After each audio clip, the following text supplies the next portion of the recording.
In this video we're going to look at double angles. So far we looked at compound angles. Compound angles were if we had an angle A and then maybe another angle B, and I wanted to find the cos of this plus this. Okay.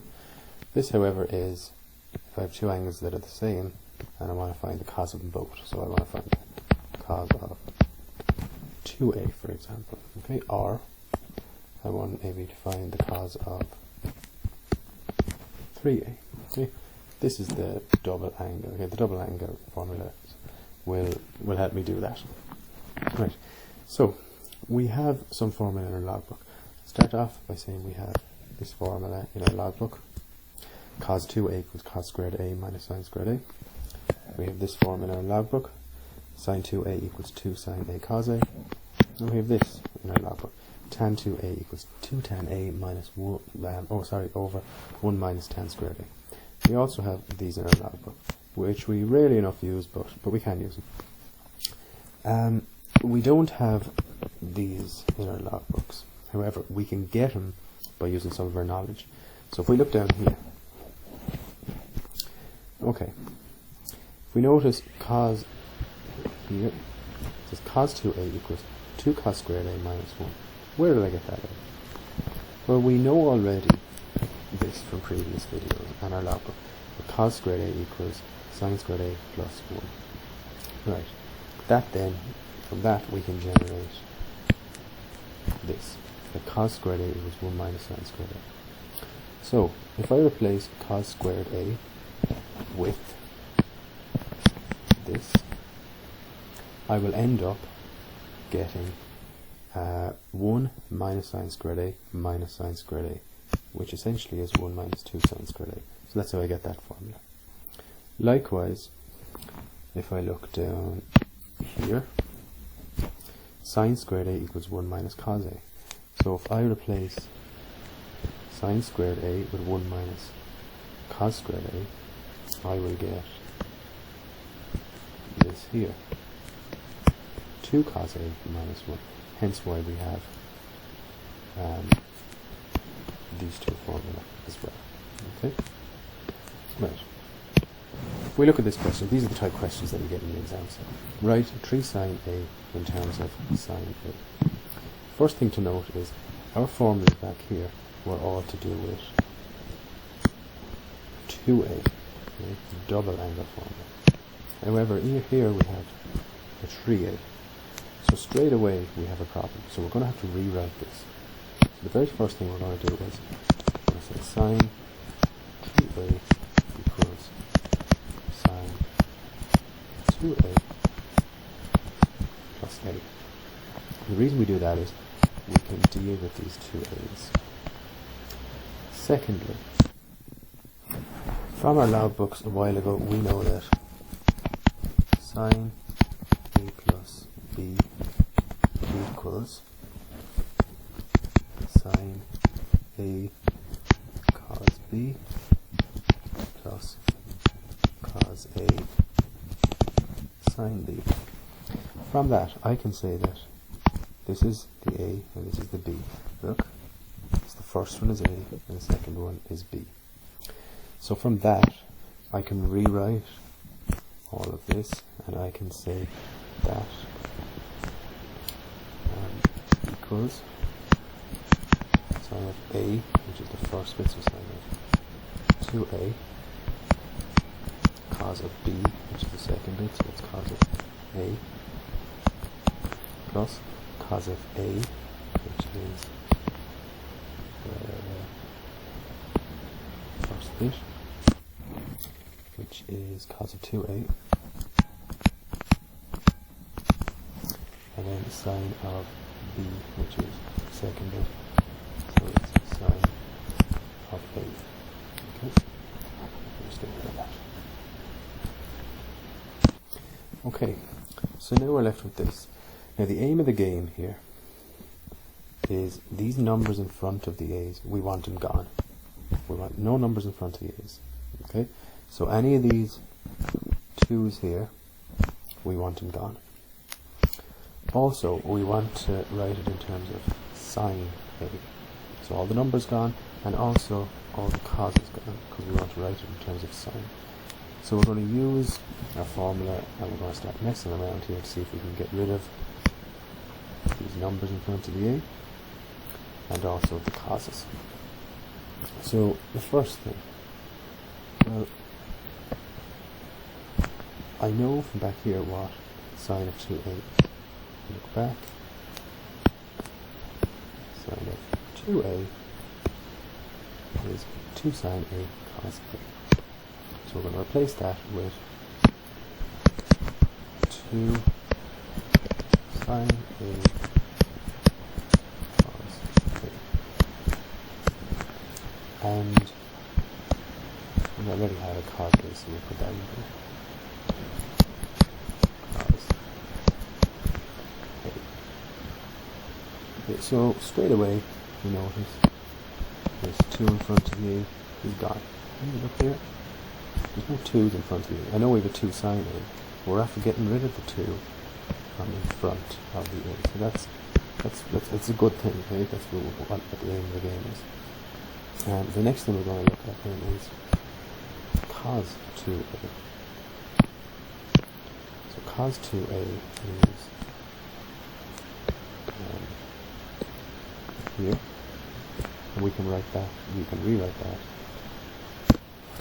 as not this, okay, because there's a cos now. Remember, we want to get rid of the causes, so we'll rewrite it as this, okay, because remember we want to get rid of all the causes. So in this one here we won't have any causes, so 1 minus 2 sine squared a. So rewrite that as 1 minus 2 sine squared a. So we're after getting rid of the 2 here that we want to get rid of, and we're also after getting rid of the cos here that we want to get rid of. So it's great, we're after getting 2 birds with 1 stone. And this sine a, well, that's not really doing any harm to us, so sine a. Right. Okay, so we're going to multiply this bracket now by that. So remember, all of this bracket by all of that bracket. Notice there's no plus or anything in the middle there, so it's just cos a multiplied by 2 sine a cos a. And that'll give us 2 sine a cos squared. That's the easiest way to write it. We could write it as 2 sine a cos a cos a, but that would be very awkward. And now plus, now notice we have a minus here, so we have to multiply the 2 steps, sine a by the 1, and sine a by minus 2 sine squared a. So sine a by 1 is sine a, and sine a by minus 2 sine squared a is minus 2 sine cubed a. And just like if we had a squared here, and we need to multiply it by an x, it would be x plus 3.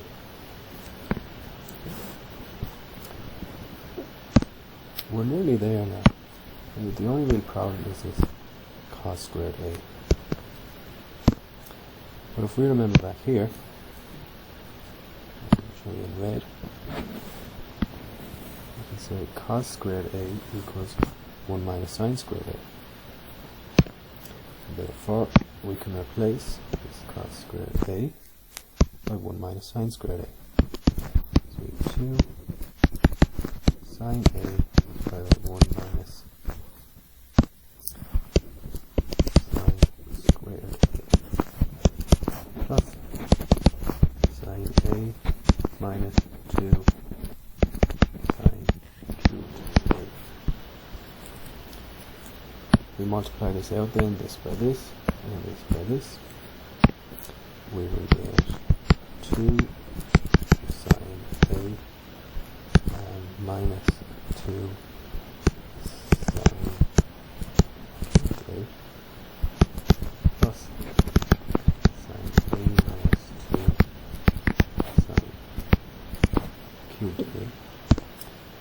And then just tidying all this up, we have our 2 sine A and a sine A, so that would be 3 sine A, and we have a minus 2 sine A and a minus 2 sine cubed A and a minus 2 sine cubed A, which is a minus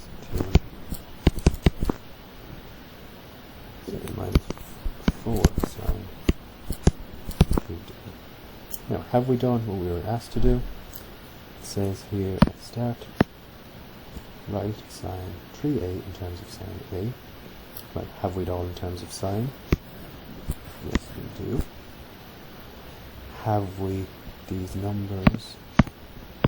Okay, so these numbers here, this 3 sine A, have we that number in front of the A gone? Yes, we do. There's no number in front of that A. There's no number in front of that A. So we can say then sine 3A equals 3 sine A minus 4 sine cubed A. Right. And the second question we're going to look at then is prove sine 2A over 1 plus cos 2A equals tan A. Right, first thing we need to do is get rid of all these double angles, these 2A's. So, well, sine 2A is 2 sine A cos A. And then we have 1 plus. Now, what are we going to replace cos 2A by? If we look back here, we'll tidy it up a bit. If we look back here, we've actually 3 options to choose from. So which one do we choose? Well, very simple answer is, lads, you just have to try. Okay? So one of them is going to work, right? But we don't know yet which one is going to work. So sometimes these questions can be a bit long-winded, where you might just have to try something, see does it work. If it doesn't, you go back and try again. Okay, these questions can be messy. Now, for me, seeing this question a lot and practicing over the years, I know it's this one, right? But as I said, for someone like you starting off, just try one of them, see does it work. If it doesn't work, it's like a maze. This, right? If one way doesn't work, you have to go back and you have to try something else. Right? These questions can be long-winded. The more you practice, I suppose the easier it gets, right? But they are tedious. So I'm going to replace this with 2 cos squared A minus 1. 2 cos squared A minus 1. So that equals tan A. We're going to presume it equals tan A. So this one minus this one, so 1 minus 1 cancels. So if we rewrite it, it will be 2 sine A cos A 2 cos squared A equals tan A. And hopefully you can see from here then, okay, hopefully, again, the more practice you do, the better you're going to get at this. But I'm going to rewrite this 2 cos squared A. So 2 sine A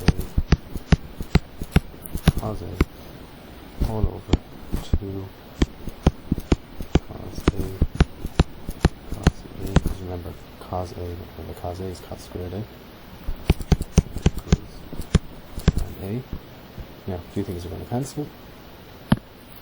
So the 2's will cancel, the causes will cancel, so we'll be left with sine A over cos A, and if you look in the logbook you will notice that sine A over cos A equals tan A, so I can say tan of A equals tan of A, so I'm after favourite. Okay, so again, these can be a bit long-winded, and sometimes the first time you look at it, you're probably thinking to yourself, how do I know what to do? Well, the answer is you just practice and you get used to it. And to be honest, guys, the questions in the lead insert, they don't deviate much from this type of question. Okay, so a lot of them will be like this, right? So you will get used to it the more you practice. Okay, but you do have to practice. Okay, thanks, guys.